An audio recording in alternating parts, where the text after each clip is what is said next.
Hello Year 12 and welcome to Act 1 Scenes 3 and 4 from Hamlet. We're starting immediately from the start of Scene 3. So this scene is a contrast to the previous scene because in the previous scene we were introduced to the stately concerns of the capital of Denmark and in particular of the royal family. However, there's a shift here to the personal world of Polonius and his family in this scene. So Laertes' first lines essentially are saying goodbye to his sister and please write to me. Ophelia replies by saying, do you doubt it? And Laertes changes the subject to Hamlet. So he says, be wary of being involved with Hamlet as his affections may not be in it. So he basically refers to youth as one of the reasons for that. Ophelia then questions by saying, are you sure it won't last? And Laertes continues on with his same advice saying, try not to think on it anymore. When young men grow up, they also grow into responsibilities. And so he's saying that, while he might love you now, so that's in the line, perhaps he loves you now, it's not necessarily going to last because it says here, his greatness weighed his will, not his own, for he himself is subject to his birth. So he's essentially saying he is a prince and he's not free to choose his partner because of that. He then goes on to say that if he really does say that he loves you, it means that he is saying that he loves you from a personal perspective, but not from a stately perspective necessarily. And it's a stately perspective which is quite important, as that's what will have the ultimate say over who he is to marry.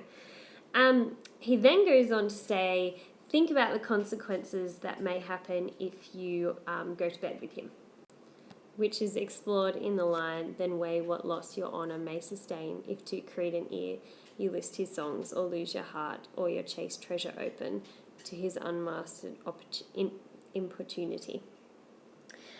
He then says, fear it, dear Ophelia, feel it, and basically all of the rest of it, he's saying, stay well away from him and his affections, and be the most cautious maid you can be, so don't show yourself to him at all. His comments then move on to more general comments about human nature. So he starts talking about how beautiful flowers can be ruined by corruption before they even bloom. So he's talking about sexuality there, but he's also, we could think of it as a reference to Denmark, so it could be linked to Hamlet's idea of the state as an overgrown garden. So again, he's referring to her own morals here, and he's saying stay well away from Hamlet for your own sake. Ophelia has quite a quick-witted reply to her brother. She says, I shall the effect of this good lesson keep as watchman to my heart. But, good my brother, do not, as some ungracious pastors do, show me the steep and thorny way to heaven, whiles, like a puffed and reckless libertine himself, the primrose path of dalliance treads, and recks not his own reed. So she's saying, that's all well and good to give me that advice, but don't lecture me if you're not going to follow that advice yourself. Laertes then says, oh, fear me not, and is saved by his father's entrance, and he moves on to a conversation with his father. Polonius then pretty much does the same thing to Laertes as Laertes just did to Ophelia. So he says, oh, you're still here. I suppose expected him to have set sail already. But then he goes to say this line here, and these few precepts in thy memory look thy character. So he's saying, inscribe these precepts, so inscribe this advice that I'm giving you in your mind. However, it's quite quite a humorous line because he says these few precepts and then goes on and on and on with all of this advice for his son and how his son should live. So I'm just going to quickly run through those, but we'll look at that in more detail in class. So the list basically goes, pick your friends carefully, but be a friendly person. Don't pick fights, but stand up. Buy expensive clothes, but not flashy ones, because clothes are what makes the man. So we actually underline these lines here because this is a theme that comes out later on. So the idea of clothing representing the man and your appearance representing who you are. So he's basically saying that this is an important thing to make sure that you are appearing well. And he's saying don't borrow or lend money. And then he has this last piece of advice: this above all, to thine own self be true, and it must follow as the day the night, thou canst not then be false to any man, which is a good idea to actually be given as advice to Hamlet, but it's also a bit ironic because Polonius, then becomes a spy on Hamlet later and asks Rinaldo to spy on his own son fairly shortly. So he's anything but an honest man. Laertes has a short reply there: most humbly do I take my leave, my lord. So he doesn't say, oh, thank you for all that advice. He says, I'm going to leave now. Okay. We then just have a few farewells. Laertes leaves, and then Polonius is left to talk to Ophelia. And Polonius asks, what has Laertes been saying to you? And Ophelia says, okay, I'll tell you something about the Lord Hamlet. Polonius then says, oh, that was a really good idea of him to talk to you about that. I've heard that you've been spending a lot of time with Hamlet, and he's been spending a lot of time with you. And then he's basically taking the same tack as Laertes and then says, and that in a way of caution, I must tell you, you do not understand yourself so clearly as behooves my daughter and your honour. What is it between you? So he's saying, I'm not sure about this relationship. Tell me what's going on. Ophelia then says, basically, he's been saying to me he loves me. And Polonius then says, affection, pah. So not a particularly nice way to shut down your teenage daughter who's in love.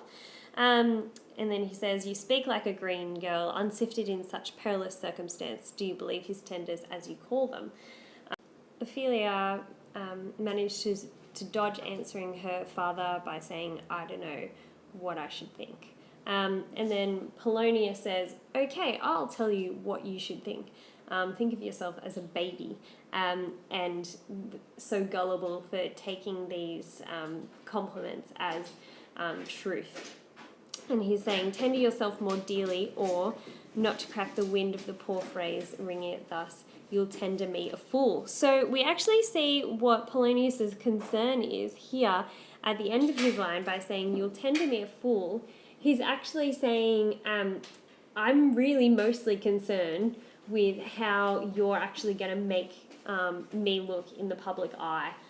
So if you keep acting like this, I'm going to look like I am a bit of an idiot.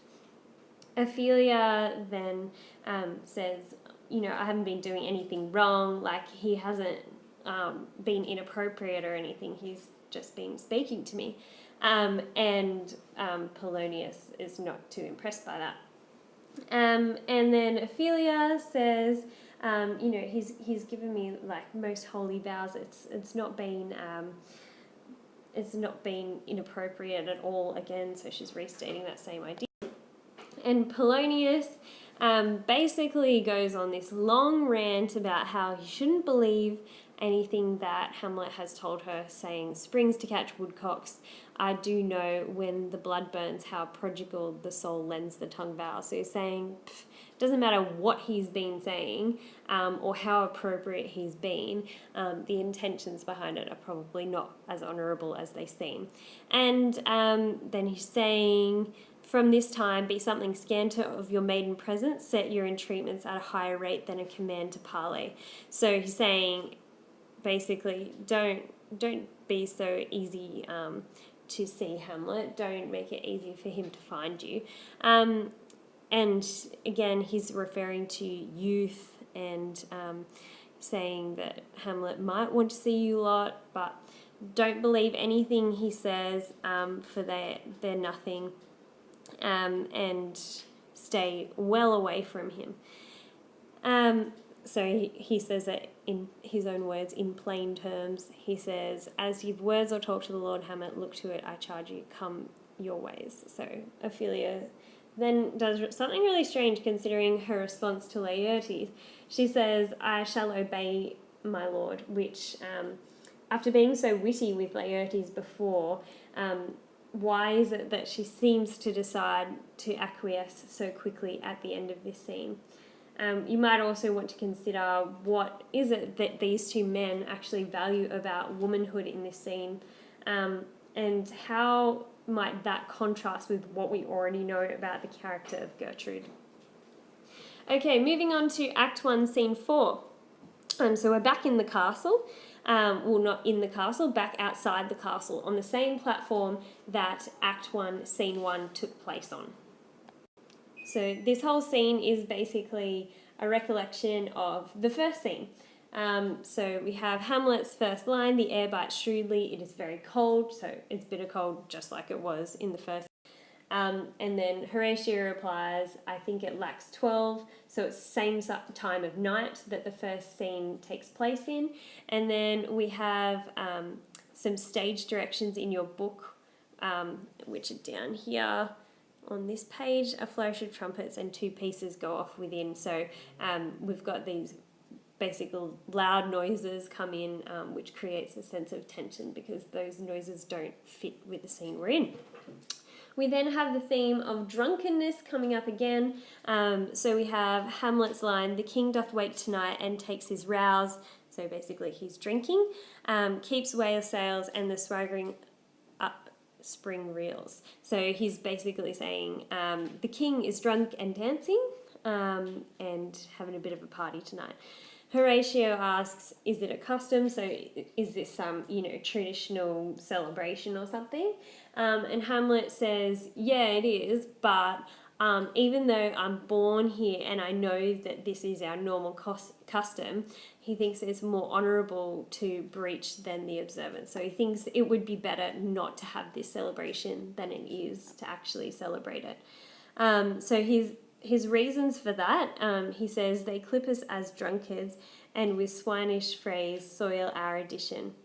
So he's saying basically, because we have this celebration where everyone gets trashed, that is going to soil our reputation and people call us drunks. And also, on top of that, as we turn over, so oft it chance men, that some vicious mole of nature in them, as in birth, wherein they are not guilty, since nature cannot choose its origin, by their overgrown some complexion, oft breaking down the pales and forts of reason. So this line, you may not have realised it, but the overgrown of some complexion, he's actually making a reference to the humours here, so I'll put that in there, which you guys have learnt about with your context. So he's saying when people drink too much, it will cause an imbalance in their humours. He then goes on to continue why he thinks that they shouldn't do it, and he makes a reference to basically the idea of self-governance and of honour, which is what we've actually just seen echoed in the previous scene from Polonius to Laertes. His line then is cut off by the entrance of the ghost, and Horatio exclaims, here it comes. Hamlet then has this long list of questions that are comparisons from heaven to hell. So he's basically saying, where do you come from? Are you from heaven or are you from hell, in all of those lines there? And then he has a reference to appearance and clothing again. Thou comest in such a questionable shape. So he's basically saying, you appear to be my father, because he then continues on that I will speak to thee, I'll call thee Hamlet. And then he says, oh, answer me. So obviously the ghost isn't answering all his list of questions here. And then he says another question. He says, why thy canonized bone hearsed in death have burst their cerements. So that's just in here. And so his question here is bringing in the theme of mortality, and he's saying that what's happening here goes against nature, and we need to think about what the implications of that could be. He then continues on, and we see again reflected what Horatio and Marcellus and Bernardo were talking about in the first scene, when we see the line again in complete steel. So we know that the ghost is again appearing in full armor, and he then goes on to more about how the characters feel about all of this. So it says, making night hideous, and we fools of nature so horridly to shake our disposition, why thoughts beyond with thoughts beyond reaches of our souls, say, why is this, wherefore, what should we do? So saying, we feel really scared by your appearance, why are you here, what is your purpose? The ghost then beckons Hamlet, as we see in the stage directions here, and Horatio narrates that for us by saying, it beckons you, go away with it, saying it wants to talk to you alone. And we continue on. Hamlet is very decisive in this scene, which is important when we're thinking about the overall character of Hamlet. He says, it will not speak, then I will follow it. So saying, if it's not going to speak to me here, I'm going to hear what it has to say. Horatio then says, don't. Hamlet then gives reasons why shouldn't I? It's not going to hurt me physically, and it can't do any harm to my soul, so I'm going to follow it. Horatio then gives voice to what his concerns actually are. So he's saying, it might tempt you to kill yourself, it might then assume some other horrible form. So we know that from that, Horatio is actually thinking that this ghost could be a false ghost. And then we have an interesting piece of foreshadowing just tucked in there, and draw you into madness, which becomes a major theme later on in the play, and there's certainly questions over Hamlet's sanity. Hamlet then says, it waves me still, go on, I'll follow thee. So saying, I'm going. We have a few more little prompts from the other people saying, don't go. Hamlet then kind of, I guess, puts his foot down. He says, my fate cries out. So again, this is a reference to an Elizabethan idea. So he's saying, it's my fate to follow this ghost. And he's saying, I've got nerves of steel. So he says, as hardy as the Nemean lion's nerve, which is interesting because the Nemean lion is our lion that Hercules defeated. And this is kind of the second reference to Hercules we've seen in the play. But rather than comparing himself to Hercules, he compares himself to a lion which was defeated. So that's not exactly a good sign. But anyway, he then turns his attention to the ghosts and says, go on, I'll follow thee, and he exits. Horatio says another little foreshadowing of his madness then. He says he waxes desperate with imagination. Marcellus then says, we've got to follow him. Horatio agrees. And Marcellus, again, echoes the same idea that we've seen coming through the whole time. Something is rotten in the state of Denmark. So if you're an audience member watching this play and you hadn't got that idea yet, Shakespeare just hitting you over the head with it again. And then Horatio says, heaven will direct us. So he's putting his faith that, God's in charge of this. And Marcellus says, let's follow him, and they exit, and that brings us to the end of Act 1, Scenes 3 and 4.